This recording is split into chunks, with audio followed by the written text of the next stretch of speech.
Yes, we are indeed live, live and in the flesh, baby.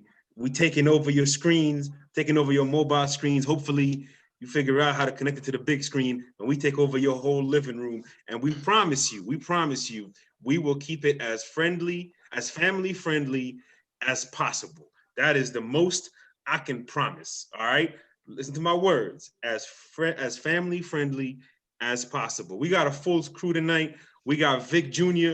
We got special guest Dion Reed making his debut on the scene. And we got an even specialer guest. I know that's not a word, grammar Nazis. We got an even specialer guest with Stephen A. Germ live on the line. How y'all doing? Fellas, we feeling good? We feeling good? Let me get a little head nod from the whole crew. Yes, sir. All right. Hey, I'm ready to. Let's get. We gotta get that little clapping feature that with it. Yay! Yes. You know, when you introduce somebody. In time. When the budget gets a little higher. Right now it's tight. Listen, let's get cracking. We got a game that doesn't need any hyping up. It doesn't need any introduction. We don't need to tell you who's playing. You know who's playing. You know who's going to be on that TV tonight. One-on-one, Lamar Jackson versus Patrick Mahomes. Arguably, faces of the league, the last two MVPs. We got the Super Bowl MVP now in Patrick Mahomes. Credit to him. But we got a lot to cover first before we get to that game. Let's rewind a little bit and go back to yesterday's action in week 3. There was a lot of comebacks, there was a lot of points, and there was a lot of the Jets continuing to be the Jets. So we're going to go around the horn, and we're going to get from the fellas, what did they learn? Vic, we're going to start with you, sir. What did you learn from week 3 this week? I'm going to go with DK Metcalf, Seattle Seahawks wide receiver, second-round pick from a year ago. You know, being part of the scouting process, it's something that we always want to be right about, right? We want to get the players as right as possible. Mm-hmm. That is the most satisfying part about it, right? But for me, what is also satisfying is being wrong about somebody and see how good they can end up being, right? Because at the end of the day, we want all of them to play well. We want everybody to play well. We want them to be healthy and play well. DK has lived up to more than a second-round grade that we gave him. He is definitely Seattle's probably biggest threat right now, besides the best quarterback in the world. And so DK, listen, shout out to that kid. Look out for some film studies that I want to do on him. But again, I'll talk about it more on that film study. But as much as we were wrong as to what position he was in the draft, so was the rest of the NFL, because again, he was a second-round pick, not just a second-round grade from us. So DK, man, that's, you know, everything else was a good Sunday. I just love the way the kid is playing right now. Sure, most certainly. Stephen A. Germ, what did you learn from week 3, sir? Well, the first thing I learned over the weekend of football here is I learned that, most importantly, that Joshua Allen is probably an up-and-coming franchise quarterback. Looks like he's going to have a chance to be a league MVP, maybe a Super Bowl champion one day. We're going to see, and we're going to, organize everything and see what happens with the Buffalo Bills. And the other thing that I learned as well is that what the hell was the Cardinals doing? Y'all lost to the Lions? The Lions? That's all I learned. That is, that's a 9, that's a 10, that's 11, that's a 12. That's about as far as I can go with my Stephen A. impersonation, as I haven't watched First Take in about 4.5 years. Basically since Skip left. I'm just gonna keep it all the way real. I have not seen a minute of First Take since Skip left. That's just the bottom line. Mr. Dion, sir, what did you learn from week 3? A couple of things. Both Vic and Stephen A. here touched most of them. I was going to say I've talked about this in some of my Ravens groups, and also some close friends and stuff like that. the one team who I've been scared of as a Ravens fan was Buffalo. I just felt as if matchup wise, they can meet us on any level. It's not to discredit Kansas City. I know we can hang with Kansas City, but Buffalo really scares me. And the question was, can Josh Allen take that next step? I mean, I know it's only week 3, but Josh Allen, like, if we could make a early ranking of MVPs, Josh Allen could be in the conversation. I don't disagree. I do not disagree with you. So I mean, Buffalo, that can be scary. That's number one. Number two, and I want you guys' opinion on this. If I can make a cross-sport reference, is it safe to say that Nick Foles is the Lou Williams of the NFL? Like him coming off the bench is like, I don't know. It's like, hey, I mean, I'm gonna give you a better one. Mm-hmm. Stephen A. Germ says that Nick Foles is more like Jamal Crawford, 50 points for 3 different teams in his career off the bench. Yes, it's like him off the bench is something sick. Like, I don't know. Like, I feel as if maybe they should start Mitch the rest of the season and just have him in that halftime. Like, I don't know. It's just him coming off the bench is just scary. Go ahead, keep going. Yeah, and then the last point, maybe I had to pump the brakes on Arizona a little bit. Man, I might have to pump the brakes on Arizona. I mean, I've seen a lot that I've liked from Arizona in the first 2 weeks. The offensive power is there. The defense, they not bad, but they did what they were supposed to do. We just, again, I know I joked with Mo about it, but the turnovers for Kyler, like, if he can control that, then the sky's the limit for him. So that's sure. I mean, that Arizona comment is definitely Kyler Murray slander that we got going live on the chat right now. That's okay. We'll accept it. Yeah, but you're right. You're absolutely right. That's one thing he has to do is limit those turnovers. For Arizona, they just need to continue to improve that offensive line. I think that's the only way we can expect from them to be real contenders. They're going to win some games, but they're also going to lose some games inexplicably rather. And we saw that yesterday by losing to a team that is not built for 60 minutes, yet somehow you lost. I see from the using my peripheral vision, I'm going to give you a Webster word, Stephen A. Germ. Using my peripheral vision, I see you just want to say something. What you got on your mind, True? Well, the first thing is Kyler Murray is clearly not the issue with the Arizona Cardinals right now. The issue with the Arizona Cardinals, I think, is a little bit more cultural than we'll like to say. It's a lot of things in that game that you'll watch, and you'll notice that not only was Kyler playing pretty well, there were times and stretches that, number one, the offensive line has to improve. That is your number one draft pick. You do not, and I repeat, have to allow him to be into 60 car crashes like he's a running back every week. That's unacceptable. And that's what the biggest issue. But we have seen last week, I seen a play on the film in which the man threw the ball literally from the 22-yard line to the other 25, all in the air, all for one compact motion at 5'6", looking like somebody's baby mother. So I'm just letting you know now, it is what it is. It's just how it goes.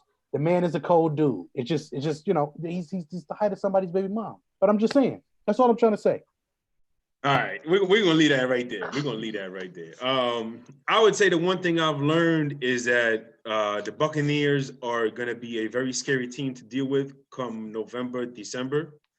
I also think that I learned that Aaron Rodgers is gonna play the villain of the 2020 regular season. We're coming into this season. What I mean by that is we thought Drew Brees was gonna have his swan song.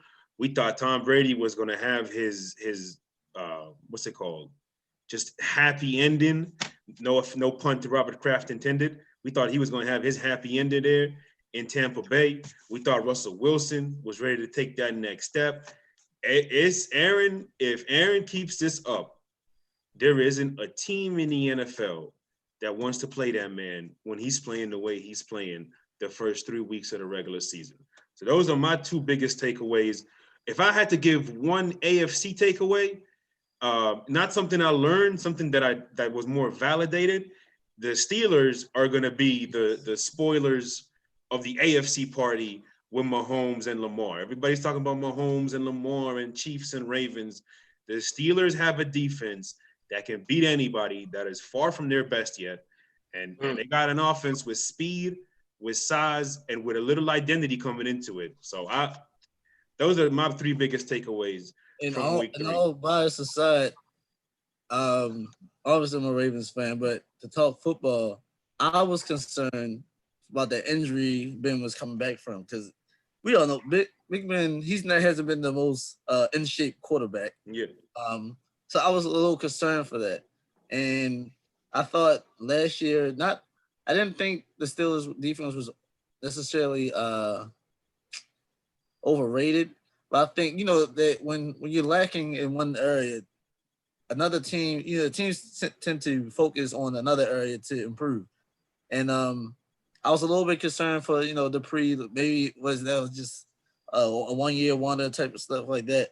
But after, seeing what they did to Houston in that second half, I mean, not that, like you said, it didn't necessarily validate it for me, but it just they come in for real. Yes, and preseason, I kind of had them on the bubble making the playoffs. No, they're in there. They're in there. Yes. Yes. All right, so let's jump into more of the game now while we build up to the quarterbacks. We're going to get to the quarterbacks, we promise you. But before we get to the quarterbacks, we got to talk about the two head coaches that are more or less responsible for the success that both these spectacular quarterbacks are having early in their career. That's Andy Reid and John Harbaugh. Again, I can't say this enough. Congratulations to Andy Reid. I'm going to say it till the calendar year turns 2021. And I know we all waiting for that, the way this year's going. But Andy, that Super Bowl ring, more than deserved, more than long overdue. Very happy that he got it. But let's talk about between these two guys. Just a couple numbers at you. Andy Reid in 338 games has 209 wins and 128 losses and 1 tie. And John Harbaugh in 194 games has 120 wins and 74 losses. All that equals out to a 620 winning percentage for both these guys, 620, 619 for both these guys. So although Andy has coached more, John Harbaugh has enjoyed as much success in the regular season. Both got a coach of the year, both got a Super Bowl title. Andy's obviously played in a lot more conference games than John has. John's only played in 3. You got 14 winning seasons for Andy Reid. For John Harbaugh, in his 12 years, they've only had really 1 year where they were below 500. That's pretty impressive. And those in that time span, nobody has more wins than the Baltimore Ravens, other than the Packers, Seahawks, and of course, the New England Patriots. So fellas, I'm gonna start with you, Vic.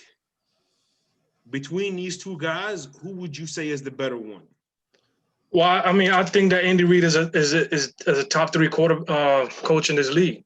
I think after you talk about Belichick, we talk about Carroll a lot, but I think Andy Reid has elevated, especially with the Super Bowl, he has elevated himself to that top 3, top 5 consideration. I think that his ability to adjust from his West Coast scheme, from that West Coast type of playbook that he had, and add some of that college vertical offense, to it, I think it's genius. And a lot of coaches don't adapt like you would like them to do. You guys know how I feel about the coaching in this league overall. I think it lacks a lot of talent. I think it lacks a lot of consistency. But Andy Reid has been able to adapt every year, from when he started to where he's at now. And again, mixing up that West Coast with some college vertical offensive plays, I think it's been genius. So absolutely, I like it. Germ. Now Stephen A. loves him some Andy Reid. All of my years of covering him when I was in Philly, all of those years of seeing my guy with the Donovan McNabb and the Terrell Owens fiascos and all the great things that happened there, I love me some Andy Reid. I love me the big Kool-Aid. Now, with that being said, give me the big Kool-Aid over Harbaugh, just simply because the big Kool-Aid is that guy. He's one of the best guys we have in the league. He is a champion. He has done all of the things necessary as a head coach to not only see every quarterback that he has ever been able to touch be able to be successful, but he has been able to reinvent, recreate, and mold and shape offenses all throughout his NFL career. So I just have to give it out, But Stephen A. Germ loves the big Kool-Aid. Dion, what you got on this? Yeah, I think when you talk about to start off, I feel as if in a sense I'm kind of comparing apples to oranges. I feel like it's two different styles of coaches. Sure. I mean his resume speaks for itself. I think that Super Bowl just certified his Hall of Fame, stature. But like what Vic said, being able to come in the time that he came in when it was more of a balanced league back then, to be able to adapt and have this quarterback who's gunslinging and be able to install the RPO into his offense. Yes. That like you would get that from, or you would think you would get that from what's my boy with the Rams? I can't think of his name. Cool. Sean McVay. Yeah, you would think you would get something with that, a younger coach or something like that. But considering the age, Andy Reid is, what I mean? Like for him to be able to adapt to where the game is going, like I think that elevates his stature even more. But of course I'm gonna roll with my boy Harbaugh. I can't. I got to, but the reason being is because him coming over as a special teams coach, he's able to think different. Just to give an example of what I'm trying to explain, the Super Bowl against the 49ers where we were up and we had to get the ball back to the 49ers late in the game, to be able to put yourself in a position where you recognize that Colin Kaepernick is eating us up, and to take a safety at that point and run the clock up, like that's different. I'm sitting here like, what is Sam Cook doing? Like what? Yeah. Oh, he's running the clock out. Oh, and I'm sitting here like, John Harbaugh, you different. Like you really are different. Like, you know what I mean? Yeah. So of course I love him for Lamar because their connection is almost like it's really like a father-son relationship. So I'm just giving Harbaugh a slight edge just because, he has to think different. He's not a strategizer, you know what I mean? I mean, listen, it is easy to forget that he did have a Super Bowl before Andy Reid did. So, you don't, I can't disagree with you, bro. I like what you just brought there. I mean, listen, me personally, you know how much I love Andy Reid and how highly I think of him. I personally would roll with John Harbaugh. And it's one of those instances where I'll take the one you don't want. If both of them are fired and looking for a job, I'll wait till one of them gets hired first, and then I'll hire the other one. Type of situation. You know what I mean? But the reason I'm gonna take John is for a couple reasons. One, like Dion alluded to, that when that Super Bowl, that's a little Belichickian of him. When Belichick took that safety against Denver in that Monday night game. He kicked it so they better field position, get whatever. We know the story with it. The second reason I'm gonna take John is the culture he's established. I actually lost my train of thought. I'm gonna openly admit the culture that he established in Baltimore is huge. They've been winning ever since he got there, and this might be a little unfair to Andy. He's a little more hands-on. So if I'm gonna hire Andy Reid, I gotta make sure I have the right general manager, and I gotta make sure I have the staff. If I'm gonna hire John, I know I'm hiring somebody who can, for the most part, run my entire football operation. And let's not forget, both these guys have had really good quality work with their quarterbacks. John, with what he did with Joe, what he's doing with Lamar, and then we know with Andy, his work with McNabb, what he did for Vic, the last couple of years of Vic's career, Alex Smith, and now obviously Patrick Mahomes. So just for my preference, I would pick John Harbaugh, just overall thinking he's the best overall football coach. Just me. Meanwhile, Dion and Mo is over here and aiding Dion right now while that's my coach. That's my quarterback. Hey, listen, I've always been a fan of Harbaugh. And he was almost out of Baltimore until Ozzie said, listen, we need you, because I'm sure they knew they were going to end up taking Lamar.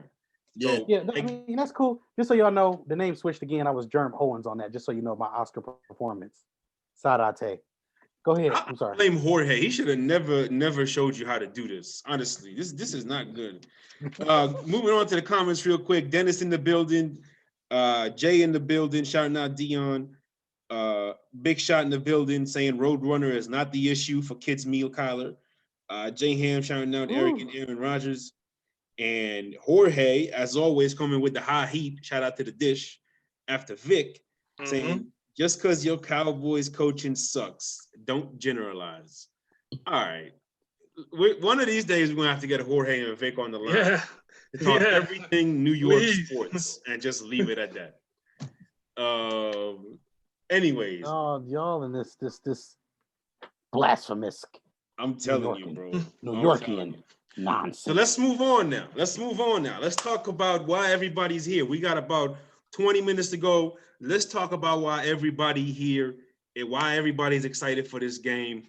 We got Lamar Jackson versus Patrick Mahomes, the last two MVPs of the league, one of them being the Super Bowl MVP. Both these guys early in this career, Germ, I swear, Germ, both these guys early in their career have been electric and have had early success, as we know. So let's talk about it. The good, the bad, and the incredible with Lamar Jackson and Patrick Mahomes.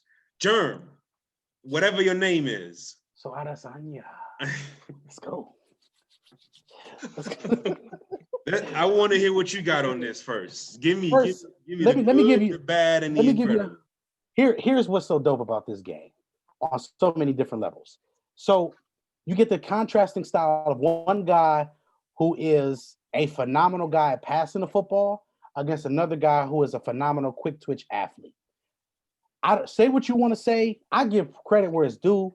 Lamar Jackson is one of the best athletes in football when it comes to instinctual running, being able to make a decision and go in, the acceleration and explosiveness and all those great things. Where he struggles as a passer is just in small areas where the velocity and being able to set your feet and be fundamentally sound and making some obvious and very easy throws, he struggles because I think he gets a little excited.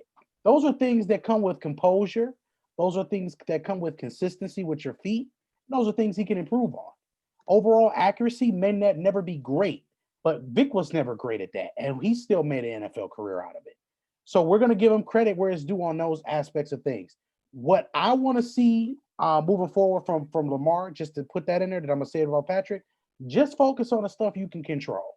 We don't need you to be 70% completion percentage. We don't need you to do that. We just need you to complete the throws that you need to complete. And that's that. Don't stop throwing the ball at the ground and throw it at the receivers. Thank you. Then we have Mr. Mahomes over here. Mr. Adesanya is going to just let you know that Mahomes is arguably the best in the world. It's really not a point to really argue it. He has the best arm talent in football. He's still learning how to actually get everything together when it comes down to reading and reacting to everything he sees in front of him and everything else like that. But the even bigger thing that I really, really like about Mahomes is he's getting to the stage now that he's finding and reading his keys. And reading your keys is the most important part on an offense, especially when you only have 3 seconds to throw.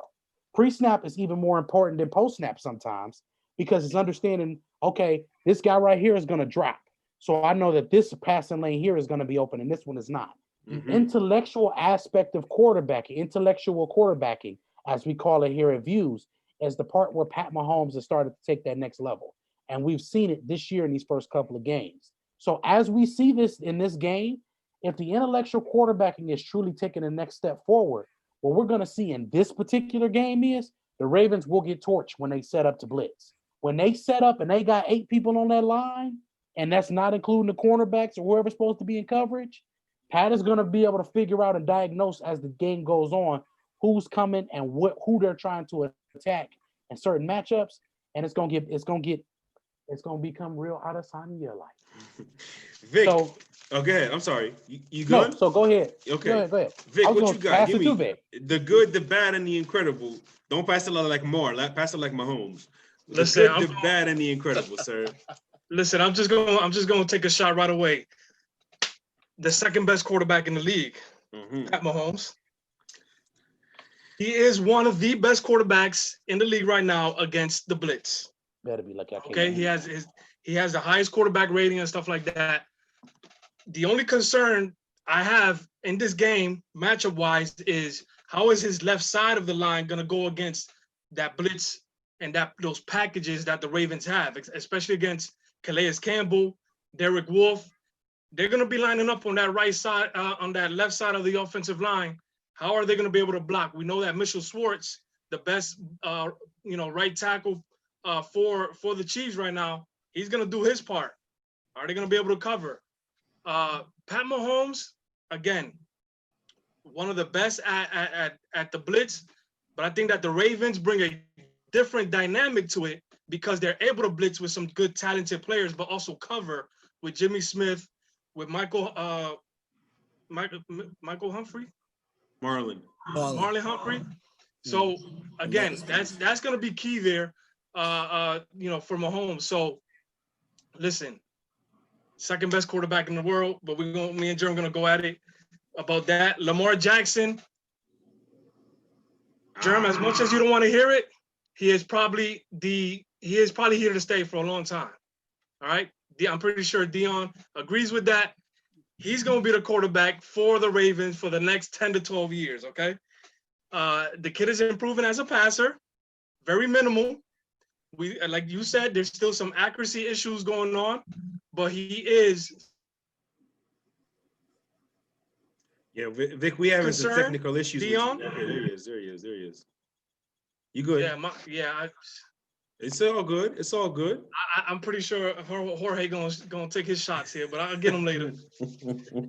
Listen, I don't know what part y'all missed, but Lamar right now is leading the Ravens with 99 rushing yards, okay, in 2 games. That's the part that's not very good for the Ravens. I think they need to get those running backs started in this, starting to get more yardage. We want to keep that guy in the box. We want to keep him in the pocket. Okay, so what's that? 30 seconds. Just to say this. So what the hell you draft a running back for in the second round if he gonna still lead your team in rushing? I almost closed my laptop, bro. Jerome, listen. Yeah, I think that this week they're gonna get started with this game. They're gonna get started with getting their running backs more involved because they have to. They have to keep that Chiefs offense off the field, and they have to run the ball. Please keep Lamar healthy by handing off that ball a little bit more. Okay, that'll open up some of those easy passing lanes that you said they have. So again, Lamar been here. He's gonna be here for 12 years. He's the MVP. He is gonna be the Ravens quarterback for the next decade. So I got you, Dion. The good, the bad, and the incredible with these 2 quarterbacks. What you got? All right, before I get started, we just talking about the quarterbacks, correct? Yeah. All right, so I gotta go Mahomes first because I got a lot to say about my boy Lamar. But yeah, Mahomes is it's not only is he the best quarterback in the league, but to be doing it at what 24, 25 is 25. Just 25. He's so ahead of where he's supposed to be. You know what I mean? And I don't know who's. Oh, I'm sorry. I think it's Vic's guy who's Russell Wilson's. Yes.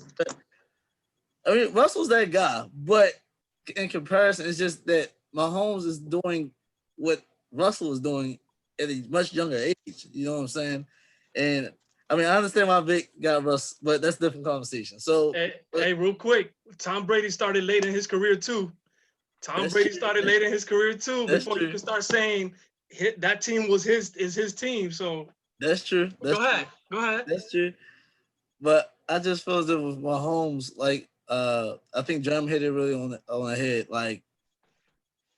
The only, I guess, somewhat, I don't even think it's really a flaw, but the only thing if I really want to nitpick, is just looking for the big play too much. You know what I mean? Take what you can take. You know what I mean? If it's a little that's what you got Clyde Edwards-Helaire for. You know what I mean? Everybody know I love college ball. When they drafted him, I screamed. I'm like, yo, it's the perfect back for Mahomes to get short dump passes to. You know what I mean? Like you don't have to have the big ball, the big play all the time. I mean, so it's gonna be a matchup. I think it's gonna be a different matchup for Mahomes tonight. Because he has a lot of going against a lot of star corners tonight with the Ravens. You know, like Vic said with Marlon Humphrey, Marcus Peters, and Jimmy. My boy Wick, he gonna throw a lot at Mahomes. On the flip side, talk about my boy Lamar. It's the little things, bro. It's the little things. Like we were talking before the video started. Like setting your feet, taking the easy passes. Like it's been times, especially in that Cleveland game, it's almost as if he's aiming. You know what I mean? Like you got wide open passes. You know what I mean? This is against Cleveland. Like, what are you doing? Like, you know what I mean? So I think with Lamar, this game will be also with this game. I'm kind of having a reverse psychology with this game. Okay. I'm kind of hoping Kansas City go up early. And for multiple reasons. One, because we know Kansas City are the comeback kings. So you can't come back if you're up early. Number two, very true. See Lamar down. I need to see that because that's what we've struggled. That's what got us out the playoffs the past 2 years. Us being down early, our coaching staff panicking and doing too much or trying to make the big plays too much when that hasn't been our game plan all year long. We've been controlling the ball. You know what I mean? That's our game plan. We control the ball. We eat up the clock. So I'm kind of hoping, in the sense, the Chiefs go up early so I can see what my quarterback can do. And, everyone's watching tonight, and I need to see if he can, hang with him. Like, you know what I mean? Well, listen, you got to be careful because the last time they went down was against Tennessee, and he threw 63 times, and there was only about 15 good throws in that whole film. And listen, if we were to take an L, I'm okay with it being tonight. As much as I want to win, let me be clear. I want to beat Mahomes. I want to beat him because it'll be 3 straight. I want to beat him. But if looking at our schedule, the last 8 outside of Pittsburgh is like it's a cakewalk in a sense. But I need to see what my quarterback is going to do with being down. I need to have him in some type of controversy. So I understand that. I mean, keep in mind, this game might play a huge role in who ends up getting the number 1 overall seed. Exactly, that is true. Yeah, and keep in mind another thing: Germ can be very immature at times. No, I don't care. Jorge, here's what's going on for those at home. There's an inside joke going on that Vic doesn't have good internet. Jorge said the gerbils fell off the wheel when Vic started cutting off. And then he said, I thought you was going to use the second stimulus check to upgrade your internet. So that is why Germ is losing all sense of maturity right now. Listen, that gerbil on the real thing, that took me out, man. What? Anyways. That was quick. It was quick and so painful. That's the funniest shit I've ever heard, dog. Hey, dog, I swear to goodness. Bro. Listen, we got some of the funniest people around us, man. That is facts. I'm sorry. I'm sorry. That's why he about to get cooked on live TV, okay? Hey, he about to get cooked on live TV. For those of you who don't know, we started as the Petty Sports Network, and that's for a reason. But shout out to the rebrand, shout out to the Sports Culture and Entertainment Network, also known as The Scene. The good, the bad, and the incredible for me. First of all, the good with Patrick Mahomes is he has a great arm. He's got a great understanding of the game, and like the guys alluded to, he still hasn't. He is far from a finished product. There's a lot that he can improve on. His pocket movement, for example, he can improve on that. He breaks a lot of rules, and while he gets away with it, there are times where it costs his team, because when you keep dropping back, you're making it way harder on your offensive lineman and way easier on the guy trying to get to you. So he does have to improve on that. That's where the bad comes in. The other bad comes in, whereas my blueprint as a defensive coordinator for beating Patrick Mahomes is disguise and discipline. and then pressure, DDP, disguise, discipline, and pressure. That's how you get to a guy like Mahomes, because he's still trying to understand how to read defenses. The only problem for Baltimore is they really have to blitz in order to get pressure. And as they talked about, the fellas, he's good against the blitz. The incredible for Mahomes is some of these throws, man. It can't be exaggerated. Some of these Derek Jeter throws that he gets out there, I don't understand how he does it. It doesn't make sense. It defies physics. You are not meant to throw a football that hard with that type of energy off of one foot, off of your back foot, in that as well. Like it's just not meant to happen. But yet he can do it over and over and over because he's just that damn incredible at the moment. For Lamar, the good, the bad, and the incredible. The good with Lamar is, as much as we talk about it, he's not going to turn the ball over too often. That's the good. The bad with Lamar is, from a fundamental quarterback position, there's a lot he needs to improve on. Pocket awareness, eye discipline, progression. I mean, you name it. Mechanics, just fundamental mechanics with your base, with the way that arm comes around, with where you've released the football. There's so many things to nitpick at what he does wrong and what he still needs to improve on. But at least he doesn't turn the ball over, and at least he's in a scheme designed to maximize what he does best. Run the ball, seam routes, drag routes, flood routes. Somebody's got to figure out how to defend them. Two teams have, the Chargers and three teams, Chargers, Bills, and the Titans. Even though the Bills lost that game, Bills should have won that game last regular season. Shoulda, woulda, coulda, right? That's not the point. Let's talk about the blueprint of how to beat him. The incredible with Lamar is, you could have a blueprint, you could have a game plan. Shout out to Mike Tyson. Everybody got a game plan until they get punched in the mouth. Well, everybody has a game plan until you got to deal with that speed. Everybody has a game plan until you have to deal with that combination of speed and power. So even though there's a lot to critique in that system he's in and the way he takes care of the football, there's also still a lot to prepare for and a lot more unconventional things that you have to prepare for. And that's where that chess match challenge comes in. Just going to transition to the next conversation of sub packages and packages. With Lamar, you got to have speed. With Lamar, the two most important things are your edge and your linebacker. And for me, this is my, personally, from what I watched so much tape of him, to me, where usually the edge player is responsible for that quarterback keep, to me, what you do with Lamar, you know that edge player he's going to be unblocked anyways, right? Especially when they're doing this quarterback keeps, he's going to be unplugged. He's unblocked. His responsibility, rather than take the quarterback keep, just crash down. Nobody's blocking you, just crash down.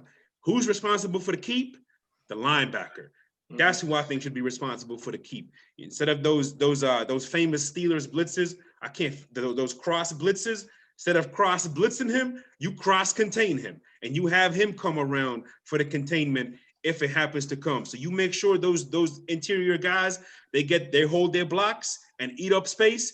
You make sure that edge guy crashes down, and you make sure that linebacker has the speed and the discipline, if he has to contain, to contain. That's my package for Lamar. For Mahomes, your package is, and this is New England's favorite package, 3-3-5 wide. So you go nickel wide, where you have three interior guys, three guys on the center and the guard.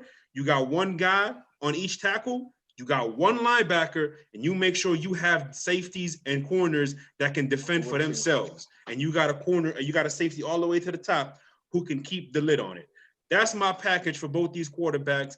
If I'm a defensive coordinator, I'm not coming out there trying to do all these different things and all these different looks. I'm coming out with a simple but efficient game plan. Fellas, Jerm, start with you. Anything you want to add there before we move on to predictions?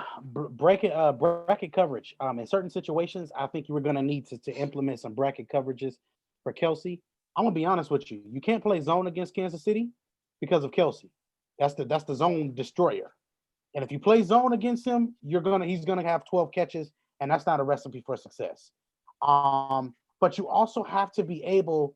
You not only do your corners have to be able to match up outside, you have to be able to make Mahomes throw the ball early, because with that speed, make him do more anticipatory throws, because maybe you can find him in a situation where you can get him to throw some things in the air for your bigger cornerbacks if you're the Ravens tonight.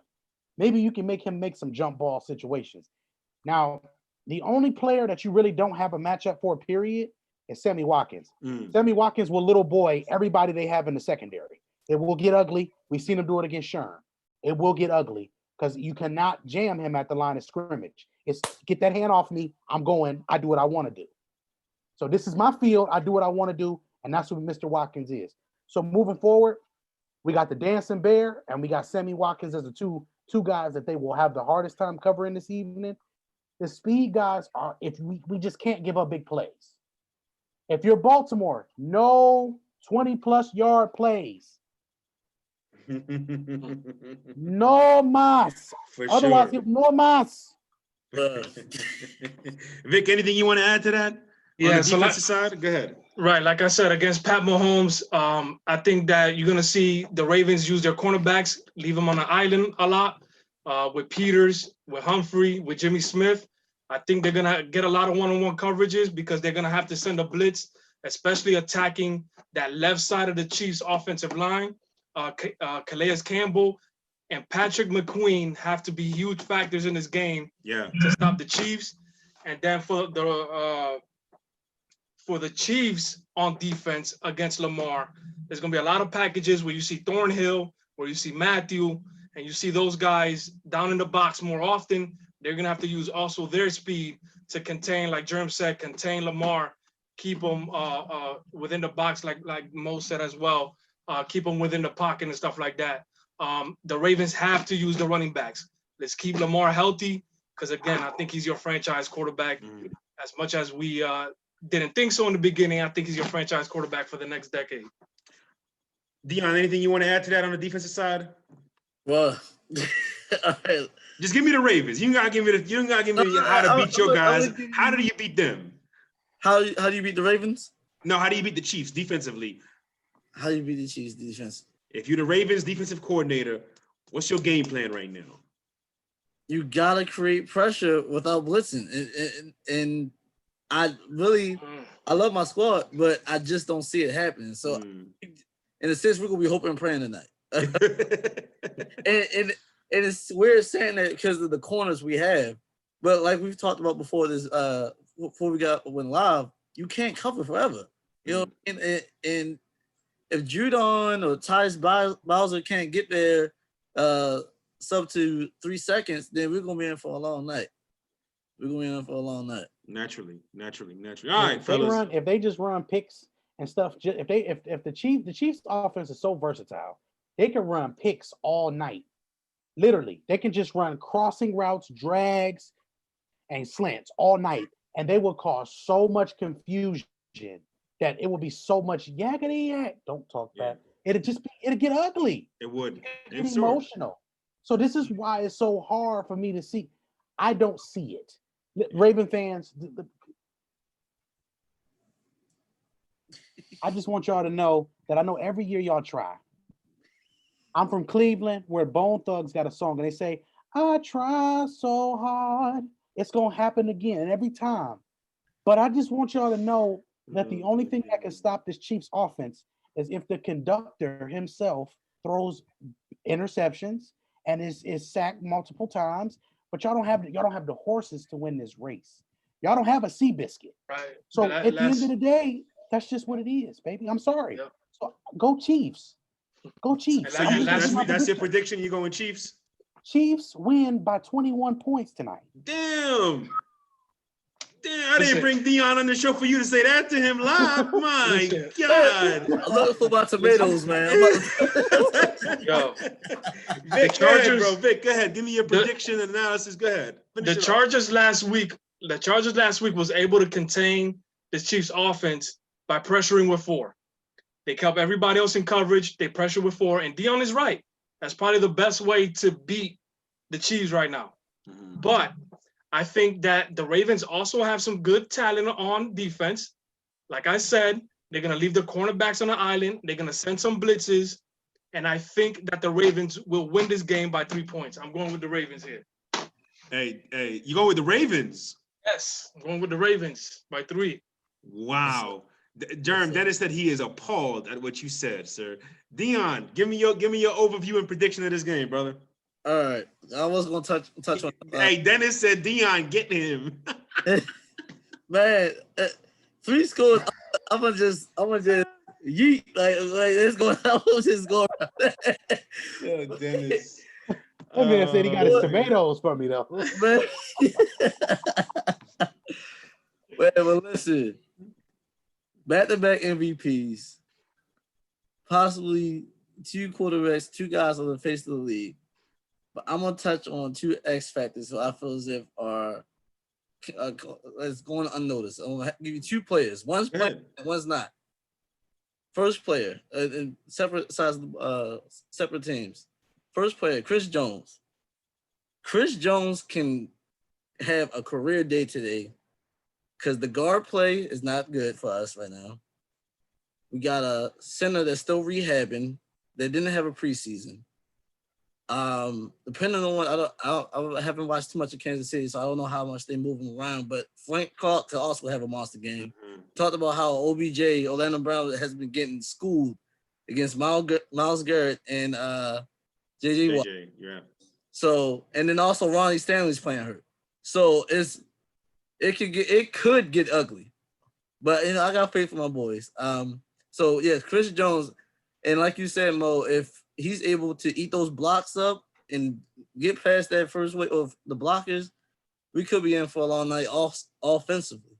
The second player, our key factor is Mo brought up again with your Patriot scheme. You gotta have someone over top. Yeah. The big plays. And also Jerem said it, like we gotta stop the 20 plus plays. So you gotta have a safety back there who could stop that. Who could do that? Oh, Earl Thomas, who's not here.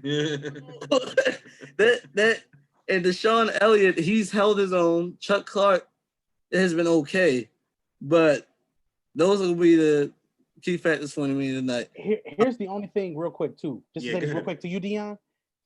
My only issue is Deshaun Elliott's not bad. It's just he's not Earl. He's just not Earl. Exactly. And they were unorganized with Earl. Exactly. So it's just that's my only thing. So go ahead. I'm sorry, bro. No, I just had to say that. You good. Yeah. Dion, give me your prediction before I take it back. Yeah, so I mean everything points to the Chiefs, but I'm going Ravens, of course. Like, of course, I got to. Of so course. Let me get my tomato. I'm gonna go Ravens 30-24. Listen, wait, what? He said Ravens 30-24. Yep. Ravens 30-24. Listen, to Germ's point, to your point about Earl, that might end up being the decision that ultimately does this team in, because you brought in Earl and you compromised your pass rush to bring in Earl. We stayed patient, but now you got Earl gone. Your pass rush is not fixed. Now you got both these things that are possibly going to be flaws for your defense. That's a big issue. I've been going back and forth with this game a lot because I think they match up better than most people might think. But then when you really dive into it, you look at it, you say, man, can Lamar keep up? And that's where I hesitated. You feel me? So I think if the Ravens are going to win, it's going to be something like 40-35. It's going to be something crazy. Yeah. I'm going to go with the Chiefs just because of that reason. I don't know if he can keep up. If he does, hey, clap your hands, bow your head, tip your waiters in the words of Big Shot, good night. But I'm going with the Chiefs to win this game 35-31. That about does it for us. Jeremy, I don't know what you. I was making sure you didn't need me to flip the coin for you. No. You was over there flip flopping. I thought you was wearing Nike sandals. Give me the Ravens by 3, bro. Give me the Ravens. They're gonna blitz. Patrick McQueen is gonna show why he's one of the best young linebackers in the league. Let's see it. There you go. Listen, don't forget to subscribe to the Scene, THESCEN, the Sports Culture and Entertainment Network. Make sure your notifications are on, because you never know when we're going to drop something. We might drop something at midnight, especially if this game goes the way we think it goes. 94 coming at you with shows. The Dish coming at you with shows. Stoppage Time FC, their next show is October 7th. So mark that in your calendar. That is the next football show. Enjoy this game. We will see y'all later. Trust, baby. Trust. Big trust.